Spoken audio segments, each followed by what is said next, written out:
Yelena, es que hay remedios que matan, eso dice el refrán, y me refiero a la ley de 2022-23 que obliga a los condominios a tener una determinada cantidad de dinero en reserva, además de hacer planes de integridad estructural, más los fondos para implementarlos antes del 31 de diciembre, creo que es la fecha, y eso ha traído como consecuencia un aumento astronómico de cuotas mensuales, así como un desplome de ventas.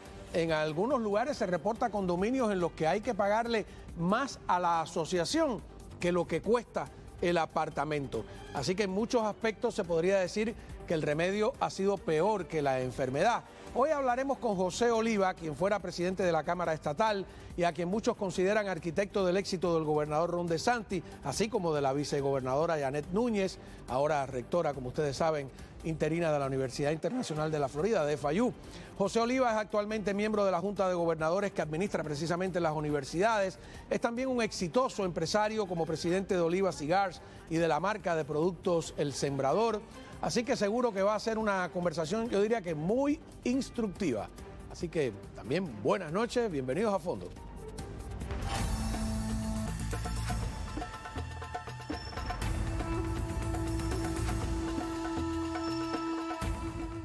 Muy bien, José Oliva con nosotros. Gracias por estar en el programa, ¿no? Muchísimas gracias. Qué bien. Mira, yo creo que nos complace muchísimo tener tu experiencia y un poco de la historia de cuando vamos a Marco Rubio, que fue también presidente de la Cámara Estatal y que hoy es el secretario de Estado. Nos olvidamos que tú fuiste el que abrió ese camino, ¿no? No, fue Marco el que lo abrió. Ah, fue Marco primero. Sí, él fue presidente de la Cámara en el 2000, creo que del 2008 al 10. Él fue el primero. El primer cubano-americano presidente de la Cámara. Yo fui el segundo en el 2018 al 20. Ah, qué bien. A ver, hablemos de los condominios. Yo he dicho que el remedio ha sido peor que la enfermedad. ¿Es verdad? Es la mejor manera de describirlo. Tras la tragedia que ocurrió con el derrumbe del edificio en Surfside, la legislatura pasó leyes con cierto apuro para garantizar que no volviera a suceder una desgracia como la que sucedió. Pero al hacer eso también crearon sin intención ciertas regulaciones que ahora han llevado a ser abusadas a un nivel donde están desalojando a los residentes de ciertos condominios. Y el gobernador que ha detectado esto de ya hace tiempo, le ha insistido a la actual legislatura que tomen acción y que la tomen de enseguida. Y la legislatura no ha visto el mismo nivel de prisa necesario de cómo lo ve el gobernador. ¿Y por qué? Bueno, eso es una idea eso es una pregunta que honestamente yo estoy tan confuso porque nunca antes la legislatura había tenido lo que se llama una supermayoría, es decir, tienen una supermayoría en la Cámara de Representantes, al igual que el Senado. El Partido Republicano. El Partido Republicano. Cuando el gobernador primero toma como gobernador en el 18, el Estado era básicamente mitad y mitad demócrata y republicano.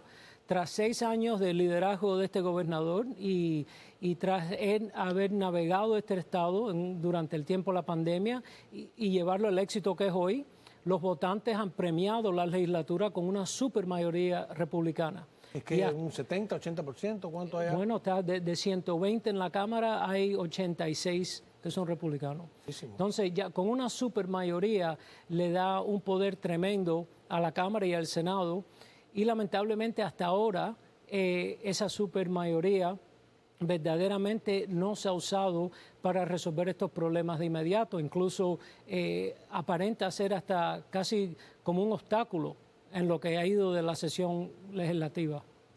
Podríamos, a lo mejor es muy especulativa mi pregunta, pero ver de alguna manera que hay quien dice que cuando hay tanta supermayoría, a veces es más complicado porque también hay muchos de los líderes de la Cámara que tienen y del Senado aspiraciones políticas, que creen que enfrentándosele al gobernador pues adquieren cierta relevancia, o porque hay quien dice que cuando no tienes con quién pelear, peleas entre los mismos partidarios. No sé, pero o porque no todos los legisladores vienen de zonas urbanas donde hay mayor cantidad de condominios, mayor cantidad de conflictos. No sé, estoy tratando de explicar en alta voz qué es lo que pasa. Pero es como le digo, uno honestamente lo confunde porque si el gobernador propone proyectos que están contra los intereses de los residentes, entonces está perfectamente adecuado que la legislatura se ponga como obstáculo a eso. Este gobernador ha comprobado a través de 6 años, ha llevado este estado a un gran éxito. Financieramente el estado está muy estable y la legislatura no tiene una mejor propuesta que la que ha puesto el gobernador. No solamente en esta área, en el área de los impuestos, en el área de inmigración, básicamente han actuado como un obstáculo. Yo no conozco la motivación, quizás una de las que has detallado, pero honestamente se está desperdiciando un momento clave, no solamente para resolverle este problema a los residentes, pero también para seguir ejerciendo todos aquellos proyectos que el gobernador ha llevado a cabo para que el Estado siga en el camino que ha estado. ¿Cuál es la propuesta del gobernador para los condominios? ¿Cómo resolvemos este problema? Primero, descríbame el problema. O sea, porque yo más o menos por arriba, por las quejas que escucho, qué es lo que ha pasado y después cómo resolverlos. El proyecto de ley que pasó le requiere a los edificios de cierta edad y algunos también de cierta altura que tengan ciertas inspecciones para garantizar la seguridad y la integridad del edificio, lo cual está bien hecho. Pero a la misma no le ha puesto frenos a ese proceso. Es decir, la asociación del edificio, sin verdaderamente la participación de los residentes, puede simplemente ver todos los arreglos que hay que hacer en un edificio, algunos que tengan que ver con su integridad y otros simplemente que se los quieran hacer y se los imponen a los residentes. No buscan soluciones cómo los residentes pueden asimilar estos gastos, no buscan hacerlos de manera en fases donde se pueda asimilar. Y lo que han creado es una situación donde hay muchísimas personas cuyas obligaciones están por encima del valor de la propiedad. Esto causa otro problema muy grande. Cuando esa es la situación, esa persona ahora ha perdido un valor tremendo en una propiedad propia. Pero si lo quiere vender, hay algunos bancos que tampoco van a querer participar en esa venta por esas mismas razones. ¿Qué sucede? Si llevas eso a su límite, nos ponemos en una situación donde la asociación impone estos gastos, los residentes, muchos de ellos no pueden con esto, entonces ahí es donde vienen los inversionistas a pagar poco por esos apartamentos. Cuando llegan a cierto número de ventas, ya los restos tienen que vender obligado y quedan desalojados y vuelven a desarrollar un nuevo edificio. Es decir, esta ley actualmente, sin esa intención, ha causado una situación que beneficia a aquellos que quieren... A los especuladores, ¿no? Claro, desalojar a las personas para desarrollar el edificio. Lo que propone el gobernador es primeramente ir al centro de la dificultad, y eso es asegurarse que las inspecciones que se hagan, que tengan que ver con la integridad del edificio, que esas tengan prioridad, porque obviamente la seguridad de los residentes es la más importante. Pero segundo, que esas asociaciones y sus presidentes tengan que responderle a los residentes. Actualmente no hay leyes que rigen para asegurarse que todos los residentes puedan votar, aunque sea de manera electrónica. No hay transparencia y cuando se impone una decisión no hay recurso. Lo que busca el gobernador hacer es, en todas esas diferentes áreas, crear los derechos para el residente, para que el residente tenga la posibilidad de pelear contra estas imposiciones. A la misma, asegurándose que si es verdaderamente hay un edificio con un problema de su integridad, que eso se pueda arreglar, pero también darle la capacidad a esas asociaciones a quizás entrar en ciertos acuerdos de crédito donde la persona se lo pueda pagar a plazo. Es decir, donde se quiere resolver un problema, se puede. El proyecto que actualmente se propone en el Senado y el gobernador lo apoya, le da la capacidad a los residentes a tener estos derechos. El que se propone en la Cámara no da esas protecciones y mantiene los controles que tienen las asociaciones y sus managers. Y no crea un vehículo para obtener créditos o hacer los arreglos en fases, siempre y cuando no dañen la integridad del edificio. Es decir, que hay ahora dos propuestas, una de la Cámara y otra del gobernador. Así es. Pero la del gobernador la tiene que aprobar la Cámara. Bueno, la propuesta no es del gobernador, es del Senado, que ha trabajado de mano con el gobernador. Sí, y claro. el gobernador le ha prestado el apoyo de él y su voz. La del Senado es la que tiene el apoyo del gobernador. Correcto.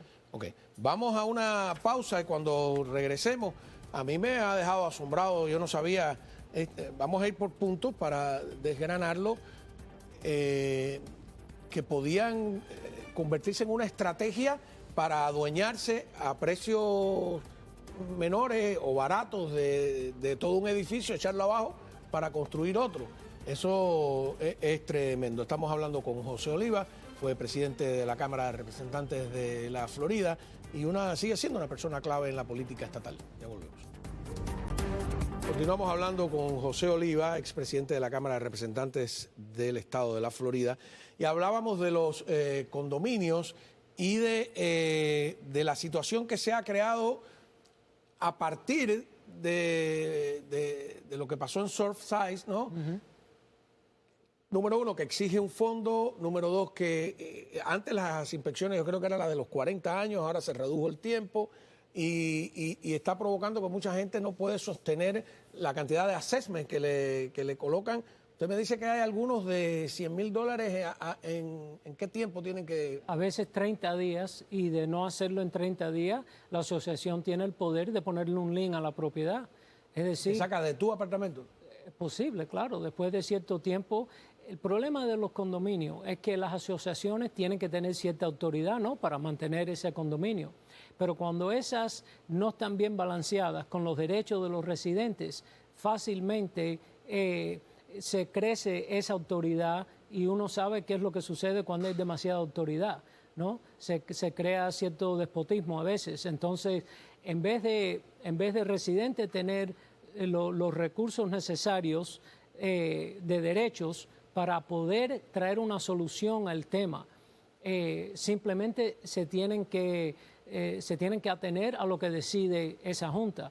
Y en muchas ocasiones la junta toma decisiones que no están de acuerdo con la manera que se pueden hacer las cosas, no son necesarias de inmediato.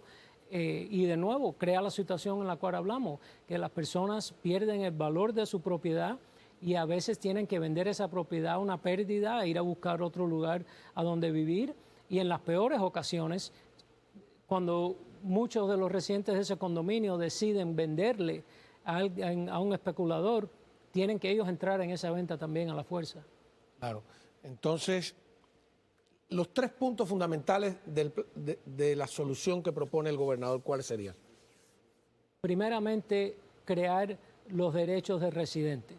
Transparencia en la manera que se llevan la Junta, transparencia y participación verdadera, participación en cómo se votan las personas para que estén en la Junta y traer recursos en la ley de permitir que hayan fases en las cuales se pueden hacer estos arreglos necesarios y también que haya la capacidad de aplicar para algunos créditos donde se pueda amortizar esos gastos durante cierto tiempo. Nunca se ha hablado o no está reducir o eliminar esa exigencia de fondo que cayó de repente a personas que no habían sacado bien su cuenta. Bueno, el tema es que si el edificio tiene un problema de integridad, ya es un tema de... Hablaba de claro, estructural, digamos. Exactamente. Si estructuralmente el edificio necesita ciertos arreglos y esos arreglos le pueden poner en peligro la vida a los residentes, uno puede entender que esos arreglos hay que hacerlos de inmediato.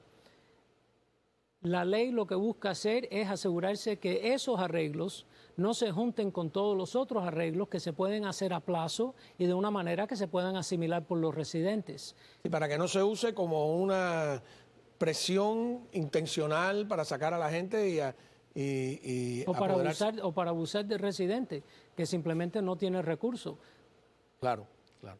Le voy a cambiar ligeramente de tema, aunque vamos a seguir hablando de las propiedades. ¿Qué tan fuerte es la voluntad del gobernador que ha mandado hacer una investigación a través de una propuesta de ley para saber si hay alternativas de recaudación que hagan posible la eliminación del impuesto a la propiedad en el estado de la Florida? El gobernador considera, al igual que se ha considerado a través de muchos años por la mayoría republicana, que los impuestos a la propiedad son insidios. ¿Por qué? Porque una persona puede pasarse una vida pagando su propiedad y al final de los 30 años, al fin paga la propiedad del banco, pero lo que no deja de tener que pagar son impuestos sobre esa propiedad. Y esos impuestos, aún limitados, se incrementan anualmente. Esto causa una situación donde las personas de la tercera edad, que ya se encuentran en un tiempo de su vida donde le entran menos ingresos, con menos capacidad de tener ingresos, empiezan a ver un gasto incrementarse y se incrementa un punto donde ya no pueden estar en sus propias casas, aunque las casas están pagas. Entonces el gobernador ve esto incidio, que como un estado puede ser el que le cause a una persona que tiene una propiedad, incluso paga, a tener que mudarse de su propiedad. Entonces él lo que propone es para este año un alivio de inmediato a toda persona en su casa principal, no a las casas de vacación ni de inversión.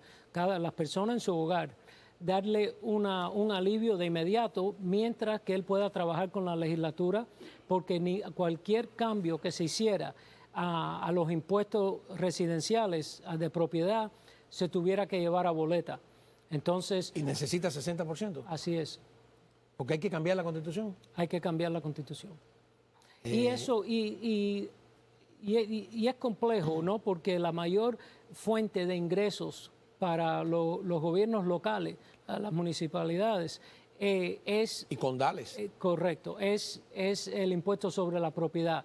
Entonces hay que hacerlo de una manera donde, de nuevo, se pueda asimilar por el sistema, pero hay prioridades, ¿no? Hay las personas de la tercera edad, personas de bajo ingreso, personas cuyas casas donde han estado durante 30 años, todas esas personas que están llegando a ese punto de su vida donde ya su trabajo y sus esfuerzos los liberaron de los otros gastos, no imponerle este gasto que se va incrementando y el fin resulta en desalojarlos. Claro. Ahora, la mayoría de lo que se paga de impuestos en el condado de Miami-Dade es la Junta Escolar.